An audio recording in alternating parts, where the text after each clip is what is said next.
Queridos, nós vamos abrir a palavra de Deus em Gênesis, capítulo de número 21. Gênesis 21. Esse é o texto do nosso sermão hoje à noite. Gênesis 21.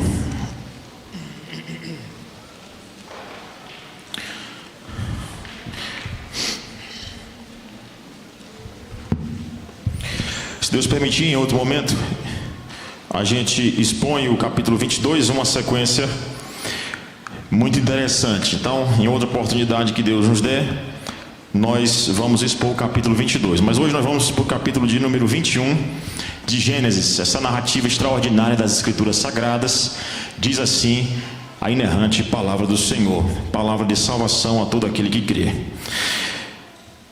Visitou o Senhor a Sara, como lhe dissera, e o Senhor cumpriu o que lhe havia prometido. Sara concebeu e deu à luz a um filho, a Abraão, na sua velhice, no tempo determinado de que Deus lhe falara. Ao filho que lhe nasceu, que Sara lhe dera à luz, pôs Abraão o nome de Isaque. Abraão circuncidou a seu filho Isaque, quando este era de 8 dias, segundo Deus lhe havia ordenado. Tinha Abraão 100 anos, quando lhe nasceu Isaque, seu filho.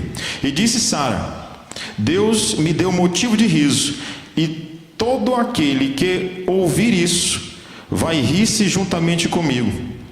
E acrescentou: quem teria dito a Sara, a Abraão, que Sara amamentaria um filho, pois na sua velhice lhe dei um filho. Isaque cresceu e foi desmamado. Nesse dia em que o menino foi desmamado, deu Abraão um banquete. Vendo Sara que o filho de Agar, a egípcia, o qual ela dera à luz a Abraão, caçoava de Isaque, disse a Abraão: rejeita essa escrava e seu filho, porque o seu filho, o filho dessa escrava, não será herdeiro com Isaque, meu filho. Pareceu isso muito penoso aos olhos de Abraão por causa do seu filho. Disse, porém, Deus a Abraão: não te pareça isso mal, por causa do moço e por causa da tua serva. Atende a Sara em tudo o que ela te disser, porque por Isaque será chamada a tua descendência. Mas também do filho da serva farei uma grande nação, por ser ele teu descendente. Levantou-se, pois, Abraão de madrugada, tomou pão e um odre de água, pô-los às costas de Agar, deu-lhe o menino e a despediu. Ela saiu andando, errante pelo deserto de Berseba.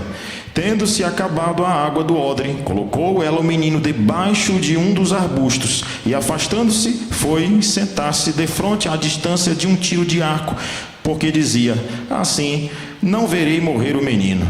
E sentando-se em frente dele, levantou a voz e chorou. Deus, porém, ouviu a voz do menino, e o anjo de Deus chamou do céu a Agar e lhe disse: que tens, Agar? Não temas, porque Deus ouviu a voz do menino daí onde está. Ergue-te, levanta o rapaz, segura-o pela mão, porque eu farei dele um grande povo. Abrindo-lhe Deus os olhos, viu ela um poço de água, e indo a ele, encheu de água o odre, e deu de beber ao rapaz. Deus estava com o rapaz que crescia, habitou no deserto e se tornou flecheiro. Habitou no deserto de Parã, e sua mãe o casou com uma mulher da terra do Egito. Amém. Vamos ao Senhor em oração. Deus eterno, imutável, santo, todo-poderoso, Criador dos céus e da terra. Santo é o teu nome, santa é a tua palavra. Extraordinária, ó Pai, esta narrativa.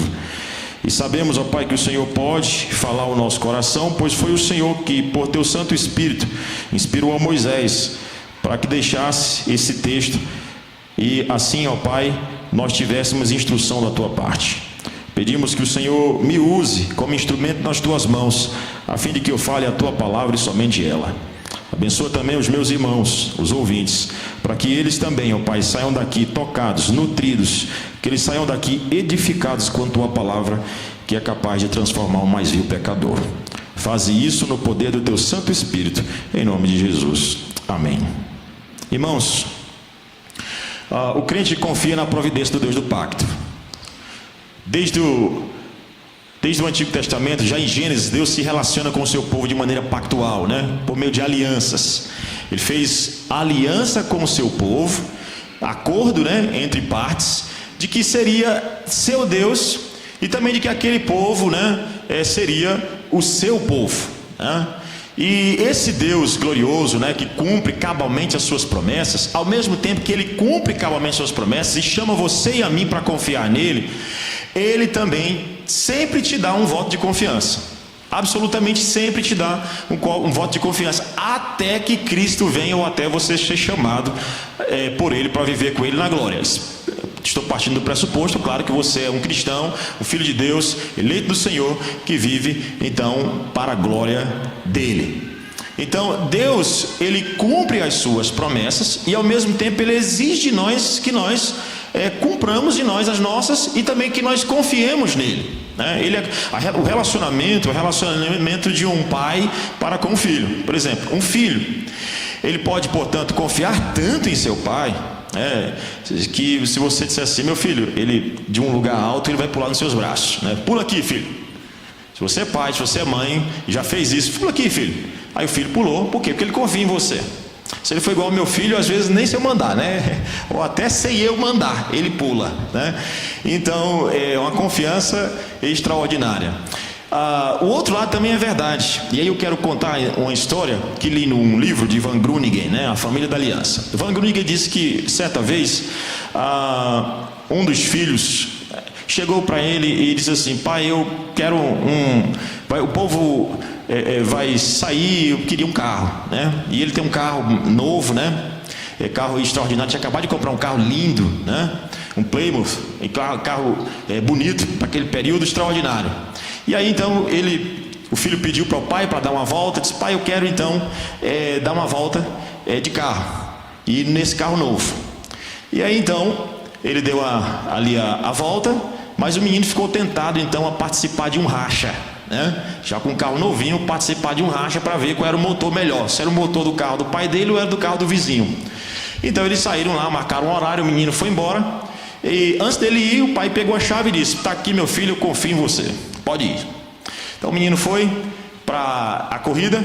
Quando chegou lá, um acidente aconteceu, graças a Deus não houve morte, mas então o carro bateu e houve um grande prejuízo no carro zero. O menino voltou para casa, o pai não disse nada, guardou a chave, disse para o menino no outro dia onde é a oficina que ele deveria consertar o carro. O menino foi consertar o carro. Poucos dias depois teve uma saída também. O menino foi para onde? Para o pai: pai, eu quero sair no carro. O pai pegou a chave e disse: está aqui, eu confio em você, pode ir. E aí Van Groningen faz a aplicação. Ele disse: assim é o relacionamento de Deus conosco.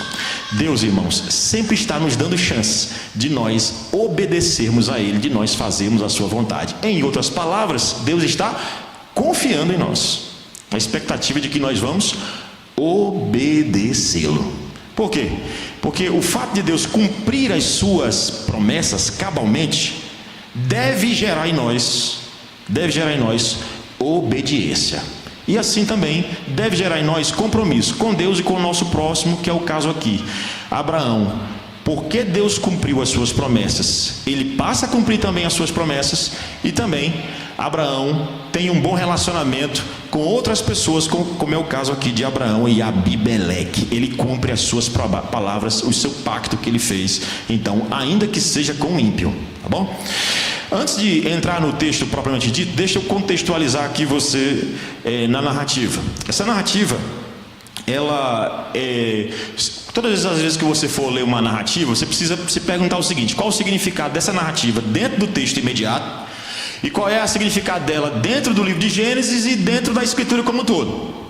E partindo do significado geral, do significado geral desse texto na Escritura como um todo, ele tem o significado de separar as duas descendências que Deus prometeu lá no início de Gênesis ainda, né? A descendência da mulher, ou descendente da mulher, e a descendência da serpente. Deus está já separando aqui as duas. Deus está cumprindo a sua promessa, dizendo o seguinte: tem um povo que é meu povo e tem povo que não é. Que é o caso aqui, obviamente, de Isaac e Ismael. Então, no ponto de vista geral da narrativa, Deus está cumprindo a promessa que ele fez lá atrás. Mais imediato, dentro do próprio livro de Gênesis, um pouquinho mais curto, né? Aproximando um pouquinho mais o contexto, você vai ter o cumprimento daquilo que Deus vem prometendo desde o capítulo 15, dizendo que de Abraão faria uma grande nação.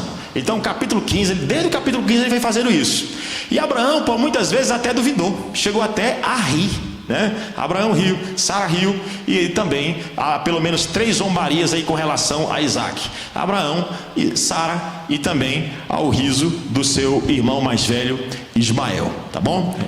Zombando dele, claro que cada um dentro da sua peculiaridade, tá bom? Então, houve a tentativa de Sara, né, de burlar ou de ajudar Deus a cumprir a sua promessa. Não foi isso que Deus aceitou. Deus disse: em Isaac, não é o filho da escrava, não é o servo Eliezer, mas vai ser alguém nascido de Sara. Eu vou cumprir a minha promessa. Por esta razão, irmãos, eu posso dizer que essa narrativa, ela só tem a importância desse fato aqui. Por exemplo, versículo de número 1, veja comigo: visitou o Senhor a Sara como lhe dissera, do jeito que ele prometeu, e o Senhor cumpriu o que lhe havia prometido. Sara concebeu e deu à luz um filho a Abraão na sua velhice, no tempo determinado de que Deus lhe havia falado. Interessante que isso aqui só vai ter um grande valor se você estudar realmente a narrativa dentro do seu contexto. Porque você imagina, desde o capítulo 15, vai nascer um menino, Deus prometeu, você esperava então pelo menos um capítulo inteiro só do nascimento. De repente, um versículo você tem, praticamente num versículo, quase tudo. A gente chama isso na narrativa de momento anticlimático, né? É anticlímax, né? Na verdade, parece que ele está no anticlímax. Você pensava que ele ia entrar no clímax e de repente ele disse: nasceu o menino, ponto, acabou. Não sei aqui, né, mas de onde eu vim, lá em Teresina, quando nasce uma criança, a festa é grande. Tanto que as maternidades já tem um espaço. Tem um espaço lá de onde fica a mãe com a criança, e tem um espaço lá para receber as pessoas, onde é feita uma festa. E no interior se mata no mínimo um porco para comer assado, um bode, né? No mínimo. A festa é grande. E aqui, irmãos, na narrativa, simplesmente o narrador diz: nasceu o menino, do jeito que Deus tinha dito que queria nascer. Aí você espera assim: não, eu esperava uma pompa muito maior, um glamour muito maior. Entretanto, irmãos, só existe pompa se você de fato colocar isso dentro da narrativa. O nascimento de Isaac significa muita coisa para Israel e para Abraão. O que é importante para mim e para você observarmos isso. Por quê? Porque o nascimento dos nossos filhos, pastor, é o meu filho que está nascendo, é o meu filho. Só é importante se você inserir o seu filho dentro da história da redenção. Ou seja, se você lutar para que seu filho seja um salvo, um filho de Deus, e faça parte da carreira dos fiéis.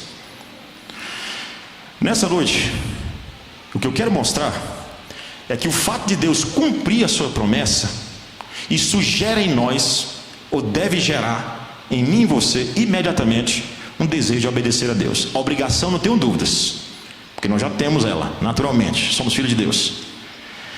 Mas o fato de Deus cumprir as suas promessas, isso deve gerar em nós o quê?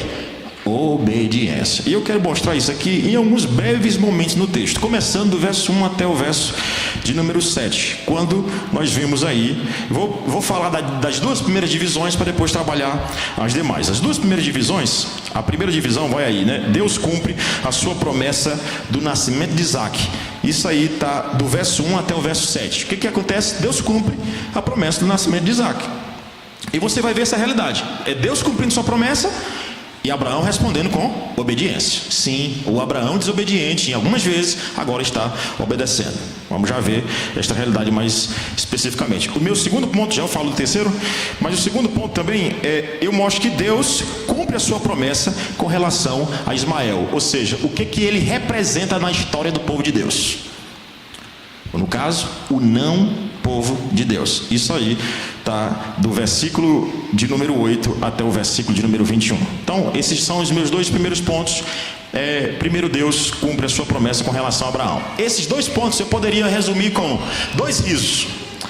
o riso de alegria, do verso 1 até o verso 7, e o riso de zombaria, do verso de número 8 até o verso de número 21. Então, o riso de alegria e o riso de zombaria. Então, vamos ver Deus cumprindo a sua promessa num riso de alegria. De fato, né? Num riso não de um riso de tristeza, mas um riso realmente de fato de alegria, não de zombaria, mas de alegria de verdade. Vamos então ver do verso 1 até o verso de número 8. Visitou o Senhor a Sara, como lhe dissera, e o Senhor cumpriu o que ele havia ordenado. Perceba os termos. Visitou o Senhor, ou seja, Deus então foi até com graça, visitou com graça a Sara, e nesse momento agora ela concebe, né? E diz o texto que nada de novidade, que Deus estava o quê? Cumprindo o que lhe havia prometido. Deus está cumprindo a sua promessa. E essa promessa ela se torna assim extraordinária, né? E linda, justamente porque ela era tão esperada. Uma mulher naquele período que não podia dar à luz a um filho, aquilo era tido como uma maldição, né? E inclusive quando é citada a lei, né, ao povo de Israel, e é dito também isso, que o povo vai desobedecer a Deus e Deus vai punir então para que eles não tenham filhos. Então o que acontece aqui é que a esterilidade de Sara, né, o fato de Sara não poder dar à luz significava o próprio estado estéril de Israel. É assim o povo incapaz de gerar santidade no meio do povo de Deus. Diante do Senhor, o povo é incapaz de gerar santidade. O que Deus vai fazer? O que Deus está mostrando na tua incapacidade, eu vou mostrar a minha capacidade, o quanto eu cumpro as minhas promessas. Mas primeiro, eu vou dissecar todas as possibilidades. Eu vou deixar essa mulher envelhecer. Eu vou deixar esse homem envelhecer. O texto é claro lá atrás em dizer que os costumes das mulheres já tinham cessado. Sara não tinha, do ponto de vista humano, possibilidade nenhuma de ter filhos. Entretanto, Deus cumpre a sua promessa. Aí o versículo de número 2 diz o seguinte: Sara concebeu e deu à luz um filho, a Abraão, na sua velhice, para não deixar dúvidas de que velhice aqui é velhice mesmo, porque você poderia dizer o seguinte: mas com 90, com 70, 75, 90, 100 anos, pastor, para aquele período ali ainda era adolescente, porque o pessoal vivia muito. Não, se lembre que depois do dilúvio o homem começou a viver bem menos. Depois do dilúvio o homem começou a viver bem menos. Então aqui é claro, se fosse antes do dilúvio, você poderia dizer realmente, antes do dilúvio o homem vivia muito, então Sara seria um adolescente e Abraão estava aqui fazendo corrida ainda, né? Nos 100 metros rasos.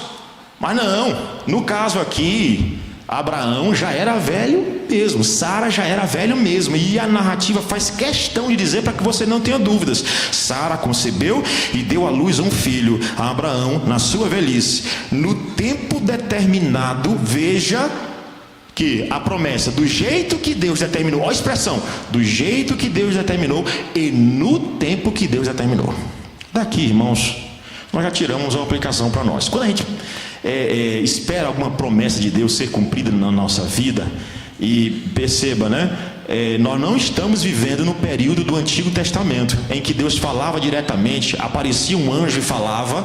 Não, Deus não fala mais desse jeito. Mas existem promessas bíblicas, a gente fica esperando isso acontecer. Pastor, não vai acontecer não. Espera aí, é do jeito que Deus quer, e eu tenho certeza que vai acontecer, mas eu não tenho dúvida que só vai acontecer no dia e na hora que Deus quiser, e não no seu tempo. É no tempo determinado. O que deixa o nosso coração aflito, irmãos, é porque nós não queremos esperar exatamente o tempo de Deus. Nós queremos que tudo aconteça no nosso tempo, e a gente se frustra com promessas que Deus nem fez. Por essa razão, tome muito cuidado. Você vai visitar algum enfermo, diz o seguinte: eu sei que Deus vai te curar. Peraí, cuidado. Como é que você sabe? E se Deus não quiser curar aquela pessoa? Há várias pessoas que fazem-se de promessa, e aí a pessoa que recebeu essa promessa depois vai na igreja e diz: cadê, pastor? Fizeram essa oração dizendo o seguinte: eu tenho certeza que você vai ser curado. Peraí, só Deus sabe se ele vai curar. Não inclua promessas que Deus não fez. Se Deus prometeu que vai fazer uma coisa, ele vai cumprir, mas se ele não prometeu, ele não vai cumprir, meu irmão. Então tome muito cuidado. Nós não vivemos mais no período do Antigo Testamento, onde existem as promessas claras. Agora, a Bíblia vai ser cumprida 100%. Por quê? Porque é palavra de Deus. Eu não tenho dúvida de que isso aqui é promessa de Deus para nós. Tá bom? Então tome muito cuidado. Eu já vi vários casos de pessoa que vai visitar o enfermo e diz o seguinte: eu prometo, você vai sair dessa. Eu sei que você vai sair. Na hora que a pessoa é curada, ou na verdade, se ela não for curada, vai lá o parente e vai dizer: e agora? Como é que você explica o que aconteceu? Deus não quis, então você deveria ter orado: Senhor, faz a tua vontade. Mas continua, porque Abraão, e perceba os termos, né? Deus cumpre, Deus cumpriu no tempo determinado. Veja que Abraão, o meu tema é a promessa de Deus, o cumprimento das promessas de Deus geram em nós o quê? Obediência. Deve gerar na gente obediência. Então perceba como isso é uma realidade. Versículo de número 3: ao filho que lhe nasceu, que Sara lhe dera à luz, pôs Abraão o nome de... O que ele está fazendo aqui? Obedecendo. O que Deus disse lá atrás? Ao filho que você vai ter, porás o nome de quê? Isaac. E pasme, o que significa Isaac? Riso. O que Deus fez? Para aqueles que zombaram, que duvidaram da promessa de Deus, Deus está cumprindo. E eu fico pensando, irmãos, o quanto foi difícil para Abraão botar o nome do filho de Isaac, que é riso. Por quê? Porque ele riu. E alguém poderia perguntar: Abraão, você riu e agora o nome do teu filho é riso. No hebraico é isso que significa, né? E Deus colocou. Mas o que Deus está fazendo não é passar na cara dele o seu pecado, mas o que Deus está falando é: tu duvidaste, e eu respondi com graça. E eu respondi com graça. Abraão faz o quê? Bota o nome, por mais, entre aspas, humilhante que isso possa parecer diante dos homens. Ele põe o nome do filho dele, de Isaac. Abraão, Deus cumpre a sua promessa e Abraão responde como? Obediência. E aí, o versículo de número 4 diz o seguinte: Abraão circuncidou a seu filho, e aqui uma outra obediência clara. No capítulo 17, Deus diz: todo macho com 8 dias de nascido, você vai circuncidar Abraão. E perceba, irmãos, que Abraão não hesita.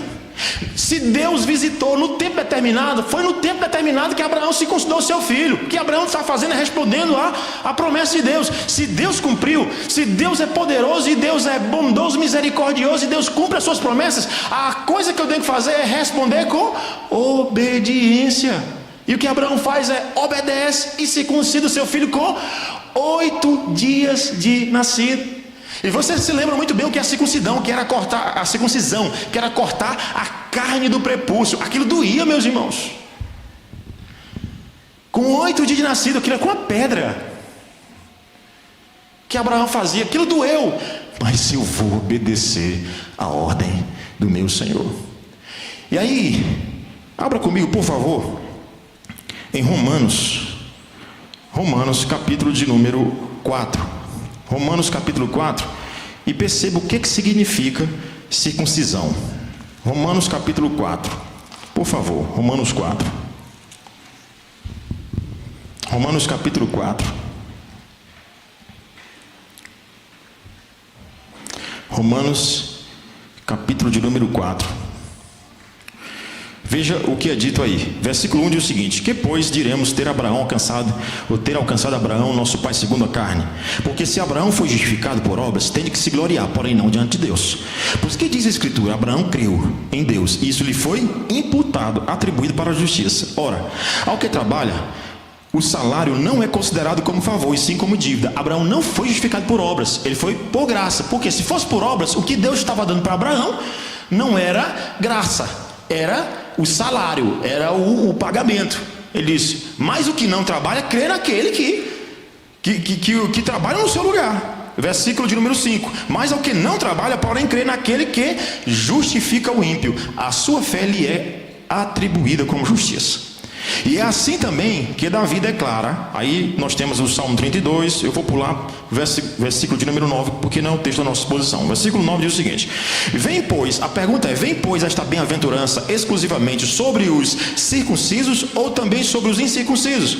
Visto que dizemos, a fé foi imputada a Abraão para a justiça. Espera aí, esta fé foi imputada na circuncisão ao ser circuncidado ou foi antes da circuncisão? Versículo 10: como pois lhe foi atribuída? Estando ele já circuncidado ou ainda incircunciso? No regime da circuncisão, não no regime da circuncisão, e sim na incircuncisão. Ou seja, Abraão não recebeu fé na circuncisão, antes ele já tinha.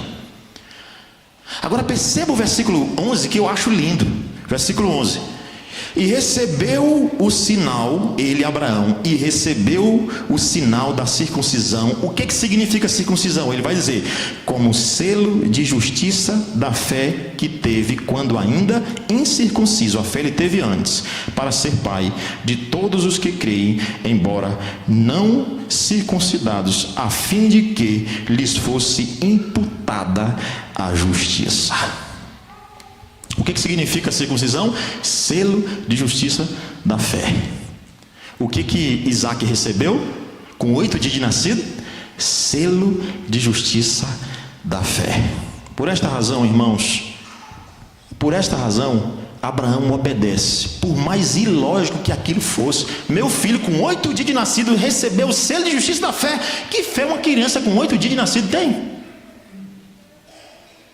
A fé era de Abraão. O Abraão estava obedecendo. Deus mandou. Por esta razão, irmãos, Abraão não questiona Deus. Ele só faz o que Deus ordena. Porque o cumprimento das promessas de Deus deve gerar em nós não questionamentos, mas obediência. Por mais absurdo que isso pareça, pastor, isso é absurdo. Deus mandou. O que Ele mandou, eu preciso fazer. Continua lá, Gênesis capítulo 21. Ele diz: Abraão circuncidou o seu filho Isaque quando este era de 8 dias, segundo Deus lhe havia ordenado. Tudo é segundo Deus, do jeito que Deus prometeu, e Abraão responde do jeito que Deus ordenou. E aí, no versículo de número 5, nós vai dizer o seguinte: tinha Abraão 100 anos. Se Sara já era velha, Abraão já tinha 100 anos, quando lhe nasceu Isaque, seu filho. Deus cumprindo a sua promessa a despeito das dificuldades. E disse Sara, veja aí o versículo 6. E disse Sara: Deus me deu motivo de riso. Eu ri. Mas o que Deus me deu no lugar de uma risada, de zombaria, de dúvida. Agora o que ela diz é: e disse Sara, Deus me deu motivo de riso. Já disse para vocês que a palavra é muito parecida aí no hebraico, né? Isaac e riso. E todo aquele que ouvir isso vai rir-se juntamente comigo. Até hoje nós estamos louvando Deus que visitou a Sara para que ela tivesse Isaac. Já na sua velhice, Sara deu à luz. E aí o texto mostra, irmãos, que em meio à dúvida, Deus responde àquela mulher com o quê? Com graça e misericórdia. Irmãos, quantas vezes nós duvidamos de Deus? Deus não cumpre não, pastor. Ele não vai cumprir não, é muito difícil. Será que tem melhor para o nosso país? Se Deus quiser, não há impossíveis. Será que Deus vai mesmo melhorar isso aqui tudo? Se Deus quiser, Ele irá fazer. Quantas vezes na nossa vida nós não conseguimos enfrentar problemas, os mais diversos, rotineiros que nós enfrentamos, nós não conseguimos, irmãos. Nós entramos em problemas profundos, depressões profundas, estafamentos, e achamos que não vamos conseguir. Sabe por quê? Porque infelizmente nós esquecemos de quem é Deus, aquele que está governando todas as coisas. E sabe, irmãos, quando Deus claramente põe uma coisa diante dos nossos olhos e a gente recebe e diz o seguinte: eu estou recebendo aquilo que eu não mereço, eu duvidei. Obrigado, Senhor, pela tua graça, porque em meio à minha dúvida, o Senhor me respondeu com graça. Sabe o que Deus faz comigo, com você? Nas nossas dúvidas, naquilo que a gente, não dá certo não. Seguir a Bíblia. Mas pastor, existem tantas perspectivas aí fora, a ciência avançou tanto, ainda vamos acreditar na Bíblia? E mesmo assim, muitas vezes, você que é adolescente, jovem, na escola, que muitas vezes escorrega e às vezes acredita, infelizmente, mais no evolucionismo do que na Escritura Sagrada, sabe o que Deus faz? Deus é tão gracioso, tão bondoso, tão misericordioso, que ao invés de te punir, Ele volta para ti com graça e diz: acredita em mim, está aqui. Ao invés de te dar aquilo que você merece, eu vou te trazer para perto de mim ainda mais. Eu te amo. Sabe como o nome disso? Graça. Você merecia punição. Se fosse eu no lugar de Deus, ou você no lugar de Deus, provavelmente disse: duvidou, pô, não ganha. E Deus não. Eu vou dar aquilo que você não merece. A comida que a gente tem, a gente não merece. Quantas vezes no final do mês a gente pensava: desse mês não vai dar, e Deus está lá dizendo o seguinte: você não merece, duvidou, mas eu estou aqui provendo e providenciando tudo que é necessário para a sua vida. Amém. Que Deus extraordinário, irmãos. Ainda no versículo 7 ele diz o seguinte: e acrescentou: quem teria dito a Abraão que Sara amamentaria? Tudo bem, tem um filho, mas na velhice, amamentar, isso poderia ser perigoso tanto para a criança quanto para ela. Quem diria? Nem eu, disse Sara, diria isso. Mas na sua velhice ela amamentou. Porque Deus, irmãos, opera aquilo. Desde que Deus se apresenta para Moisés, que escreveu isso aqui, ele se apresentou como Deus que faz aquilo que para os homens é impossível, possível. Assar sardinha e não se consumia. O que Deus estava dizendo? Eu sou, Moisés, aquele que faz com que as coisas que para o homem são impossíveis se tornem possíveis. É assim que Deus se apresenta. Mas aí vem um segundo riso. Que o primeiro riso é o riso de alegria, graças a Deus, né? Na sua velhice, Sara deu à luz. Ao invés de responder com punição, Deus responde com graça. E aí então vem um momento muito difícil do texto. Mas claramente o que Deus vai fazer é cumprir a sua promessa. Com relação a quê, pastor Rogério? Que Deus vai cumprir a sua promessa agora? Deus vai cumprir a sua promessa mostrando que há uma descendência ruim. Há um povo que não é povo de Deus. E aqui está em Ismael. Por mais que ele tenha recebido graça comum na sua vida, por mais que Deus estivesse com ele para que ele não morresse imediatamente ali, ele recebeu muita graça comum, mas ele não recebeu a graça especial da salvação. Ele não recebeu a aliança da graça. Ele não é um filho da graça. E isso era muito difícil. Para todo mundo é difícil entender isso, inclusive para o pai, Abraão. Veja comigo, versículo de número 8. Isaac cresceu e foi desmamado. Então Isaac cresceu. O desmame era mais ou menos ali com 3 anos, né? Aproximadamente. A diferença entre um e outro é uns 10 anos. E Ismael aí já tinha uma idade mais avançada com relação a de Isaac. Então aí sim Abraão faz uma festa, um grande banquete. Versículo de número 8, né? Isaac cresceu e foi desmamado. Nesse dia em que o menino foi desmamado, deu a Abraão um grande banquete. Vendo Sara que o filho de Agar, a egípcia, o qual ela dera à luz a Abraão, caçoava de Isaac, disse a Abraão. Agora o que acontece é que o filho mais velho, ele mostra que de fato ele é descendente da serpente. E que ele vai perseguir do jeito da promessa feita em Gênesis capítulo 3. Ele vai tentar ferir, ou vai ferir o calcanhar. Mas Cristo irá esmagar a cabeça da serpente, né? Cristo virá para esmagar a cabeça da serpente. Cristo é tipificado, exemplificado por Isaac. E aí então, o que acontece aqui é que a promessa, ela é cumprida, dessa separação, e dura, irmãos, muito dura. Mas perceba que Deus age, e como nós estamos vendo ali, na nossa turma, né, como conselhos, né, para lidar com a questão do mal, com o problema do mal. Deus governa todas as coisas. Deus determinou os fins, o que vai acontecer, mas também Deus determinou os meios. E os meios que Deus utiliza inclusive o próprio ser humano nos seus próprios desejos. E o desejo de Ismael aqui é que ele aprendeu muito bem com sua mãe a caçoar do seu irmão, ou ele aprendeu, ou viu Agar fazer, né? O filho aprende as coisas com os pais, né? Obviamente. E o filho aprendeu, assim como Agar fazia com Sara, assim também Ismael faz com relação a Isaac, seu irmão. E é isso que ele faz, ele zombava. E pensa no pecado que Deus sempre rejeitou. Não é que Deus não rejeita os outros pecados, mas esse é um pecado de zombar do povo de Deus, que Deus sempre rejeitou demais, né? Tanto que quando você vai para o próprio Cristo Jesus, as pessoas zombavam dele. Esse aí que é o Cristo.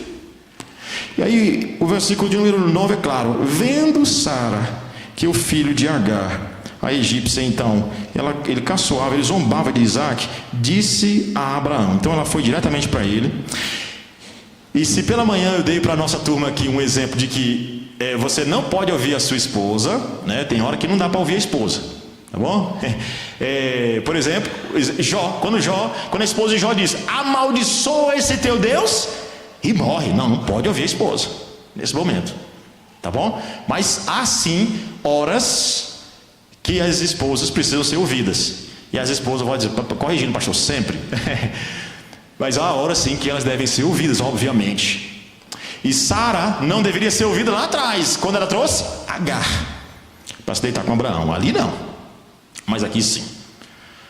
O que Sara entendeu muito bem aqui é que o seu filho Isaac é que era o filho da promessa, e que aquele momento era o momento realmente da separação ali das duas descendências. E é isso que acontece, Deus agindo soberanamente através dos relacionamentos familiares. Olha o que ele diz aí.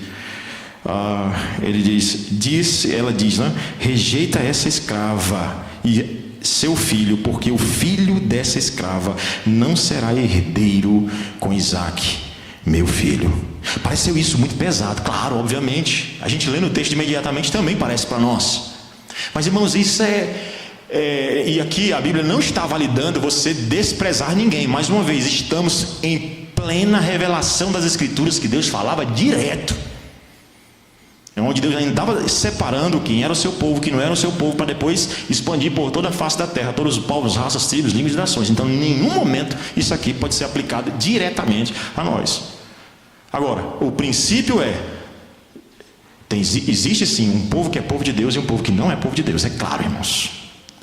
E eu quero dizer para você que, por mais que nós amemos os nossos, e devemos amar, tá? Fique muito claro, vou repetir, e devemos amar os nossos parentes de sangue, que tem o nosso material genético, nós devemos sim amá-los, cuidar deles. Mas se lembre, se eles não conhecerem a Cristo, eles não vão passar uma eternidade conosco no céu. E no céu, você terá uma intimidade muito maior com seus irmãos em espírito, irmãos em salvação em Cristo Jesus, do que você teve com qualquer parente seu de sangue que não conheceu a Cristo na face da terra. Por esta razão, irmãos, nós precisamos orar, não apenas para termos filhos e para que eles tenham o nosso material genético, nós precisamos orar para que eles sejam filhos da aliança, senão eles serão rejeitados também, serão lançados fora um dia. Por mais duro que isso pareça, não é o material genético que vai levar você para o céu, é a graça de Deus operada na sua vida, é a confissão genuína de uma fé em Cristo Jesus. Olha o que ele disse. Pareceu isso muito penoso, mas irmãos, Abraão responde com obediência de novo. Sim, Deus está cumprindo a sua promessa, dizendo o seguinte: estou separando as descendências, eu estou dizendo quem vai ser o meu descendente, eu estou dizendo que a minha aliança está com Isaac, eu estou cumprindo a promessa que eu venho fazendo faz tempo. Agora eu quero que você responda com obediência, e é isso que Abraão faz. E pense numa coisa difícil de Abraão fazer, e ele fez. Mesmo sendo muito difícil, Abraão fez, irmãos. Olha o que ele fez. Olha aí, isso pareceu penoso, mas o próprio Deus agora, porque se Abraão tinha dúvidas, Deus esclarece para ele claramente. Versículo de número 12: disse, porém, Deus a Abraão: não te pareça isso mal por causa do moço. Isso é mal, veja, apenas na perspectiva humana, mas no meu cumprimento da minha promessa, não, tá? Não, no cumprimento da minha promessa, não. O que ele vai dizer aí, né? E por causa da tua serva, atende a Sara. Agora você deve obedecê-la. Atende a Sara em tudo o que ela te disser, porque por Isaque será chamada a tua descendência. É em Isaque, não vai ser em Ismael. É Deus cumprindo a sua promessa.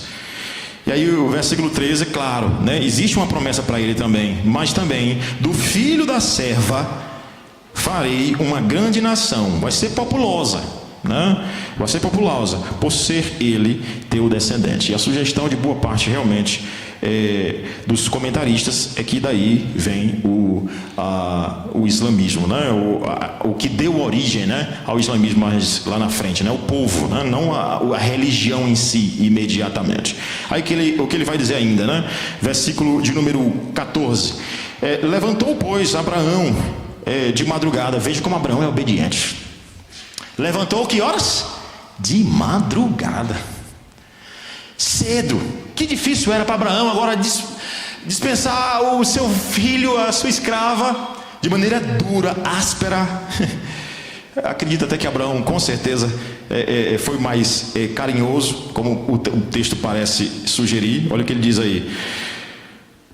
Versículo 14: levantou-se, pois, Abraão de madrugada, tomou pão e um odre de água, pô-los às costas de Agar, deu-lhe o menino e a despediu. Ela saiu andando errante pelo deserto de Berseba. Então ela foi embora para o deserto. Abraão ali, acredito que beija o rapaz, mas também quer dispensar logo para que não fique chorando, né? É filho dele, mas não é filho da promessa.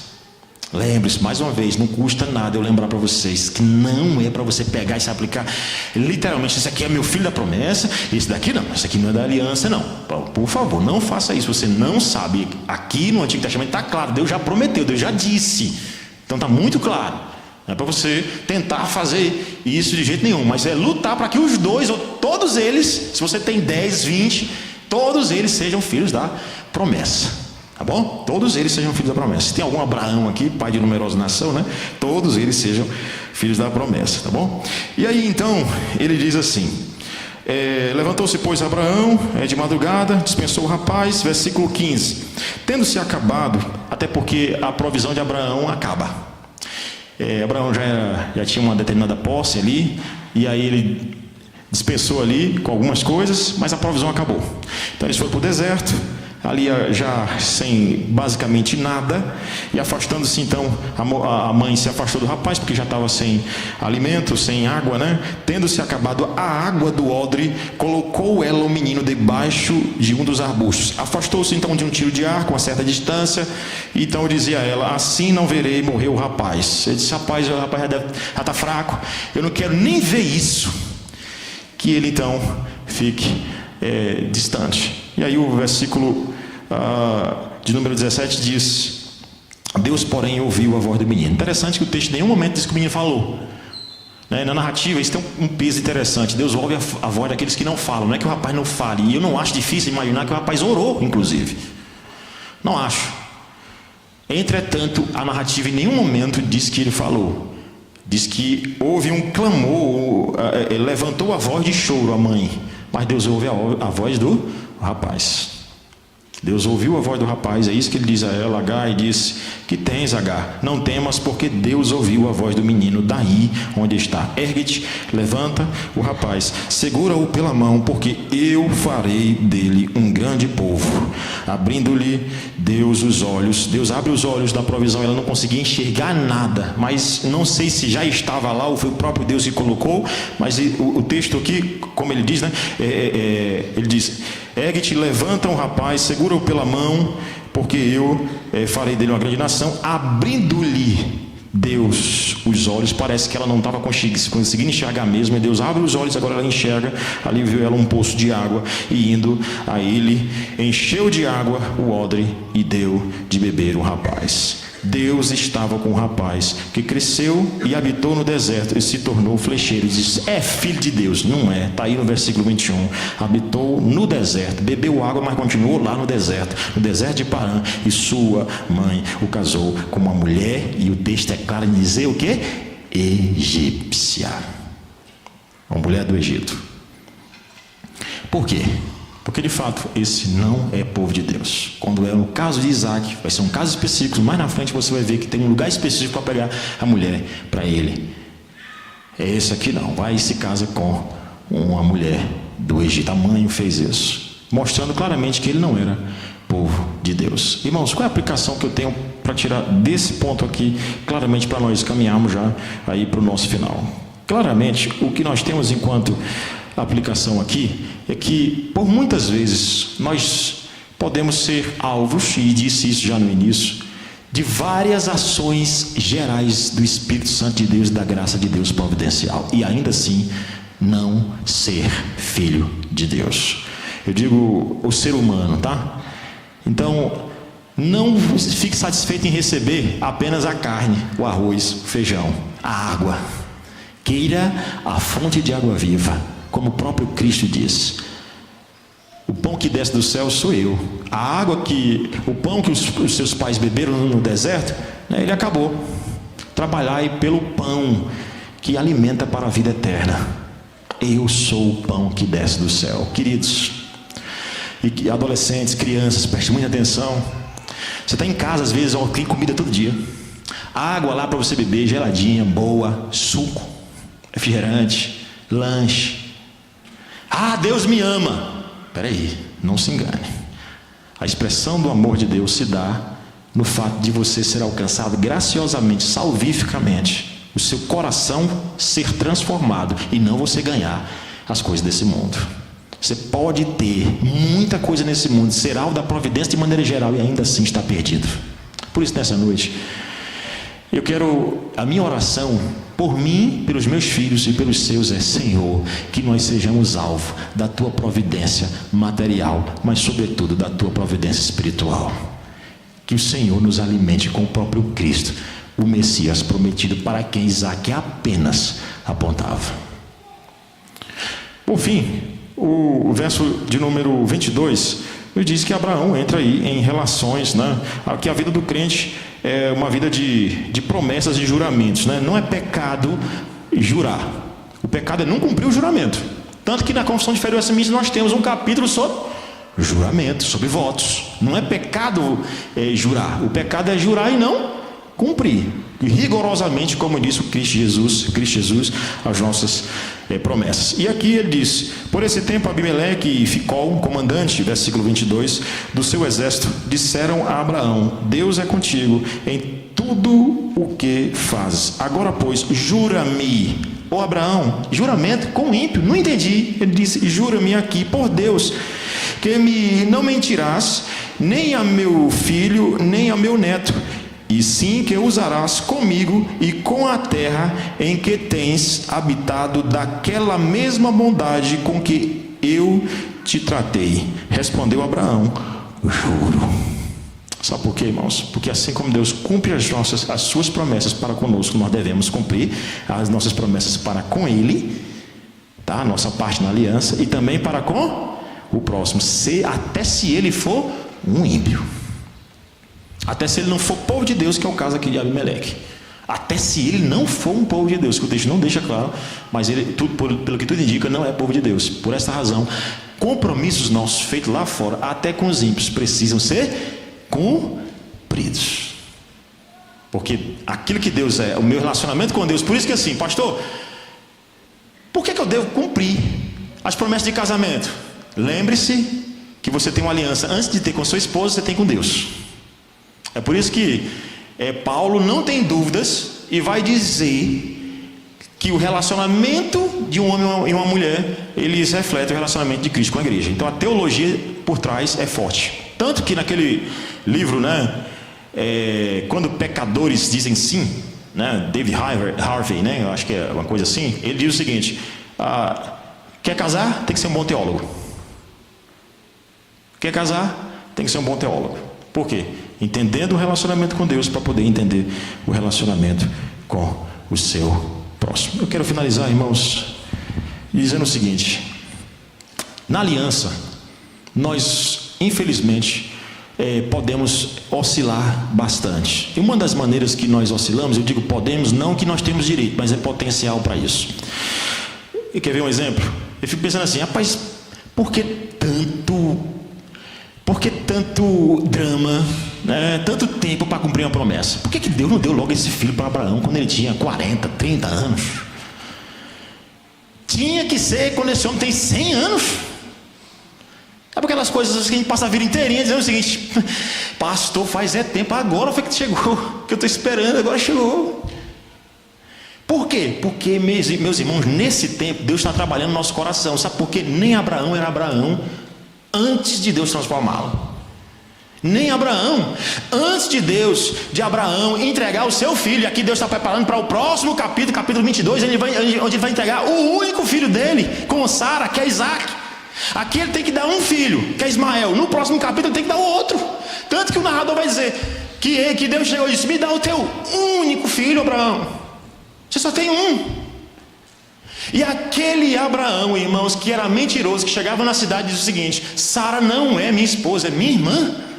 Esse Abraão mentiroso, que preferia ver sua esposa deitar-se com outro homem, né, a perder a sua vida, porque ele queria guardar a sua vida em qualquer circunstância. Ele diz o seguinte: Deus me livre de dizer que eu sou marido dela, eu vou dizer que ela é minha irmã. E é isso que ele fazia. Pois é, esse Abraão, que em alguns momentos foi covarde, agora ele entrega o seu próprio filho. Agora ele circuncida o seu filho. Agora ele entrega um dos filhos. No próximo capítulo vai entregar outro. Sabe por quê, irmãos? Porque no tempo que Deus está demorando para cumprir a promessa, Ele está trabalhando no nosso coração, no nosso caráter, está moldando o nosso caráter para que nós o amemos acima de todas as coisas, até dos nossos filhos.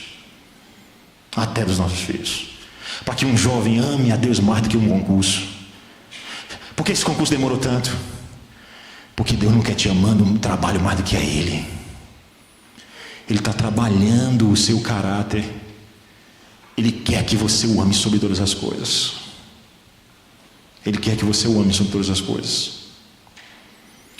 E sabe por quê? Nós temos essa mania, né? Você imagina para quem Abraão apontava? Que era para Cristo. A demora que Cristo que foi, ele vai vir. Na verdade, Eva pensava que já seria Caim. Deus me deu um varão, pensando que era o próprio Cristo ali. Não era, na verdade era Caim. E demorou muito tempo até que Cristo vem. E quando ele vem, o que acontece? O povo rejeita. Não é isso aí não. O que acontece muitas vezes conosco: o jovem pede um trabalho, o adolescente pede para passar de ano. No dia que Deus concede a graça, ele não acredita ou ele se afasta. Que Deus tenha misericórdia, irmãos, de nós, para que nós sejamos moldados por Ele, como Ele moldou o caráter de Abraão e de Sara, para que ao invés de nos retribuir de acordo com nós merecemos, Ele nos retribua com graça. Amém. A segunda coisa que eu quero deixar claro aqui em termos de aplicação desse texto é para quem. Claramente esse texto não é sobre Isaac, a escritura toda é sobre Cristo. Em que sentido é sobre Cristo? Onde foi outro lugar que uma mulher, do ponto de vista humano, não podia ter filhos e gerou um filho? Não somente aqui Sara, mas também Ana, né, que era estéril e que não podia ter filhos, e Deus miraculosamente mostrando para Israel: essa é a situação de vocês. Vocês são estéreis espiritualmente, né? Vocês não podem dar à luz a uma semente santa, um povo santo, mas eu vou fazer vocês gerarem coisa boa. Eu vou gerar o meu filho. Porque foi isso que aconteceu. Porque o milagre que Deus faz na vida de Sara só apenas apontava para o maior milagre da existência, que é Cristo Jesus nascer de Maria sem ter contato algum com José. O milagre com Sara, o milagre de Ana, irmãos, apontava para o maior milagre da existência, que é Cristo Jesus, o nosso Salvador, aquele que foi Salvador até de Isaac. Por esta razão, irmãos, o que pode abalar a mim e a você? Eu e você temos problemas, temos dificuldades financeiras, dificuldade de relacionamento, mas o que será maior do que esse Deus que nos ama tanto a ponto de nos dar não Isaac, mas o seu próprio filho? Por esta razão eu posso dizer como Paulo: aquele que não poupou o seu próprio filho não nos dará graciosamente todas as coisas? É nesse Cristo que eu posso confiar. Por mais problemas que eu passe aqui na terra, eu tenho um Senhor que me ama tanto, que deu o seu Filho para morrer pelos meus pecados, para que eu viva eternamente com Ele e tenha uma intimidade, uma aliança eterna com Ele no céu. Louvado seja Cristo. Amém. Vamos orar. Senhor Deus, obrigado pela Tua palavra extraordinária, Senhor.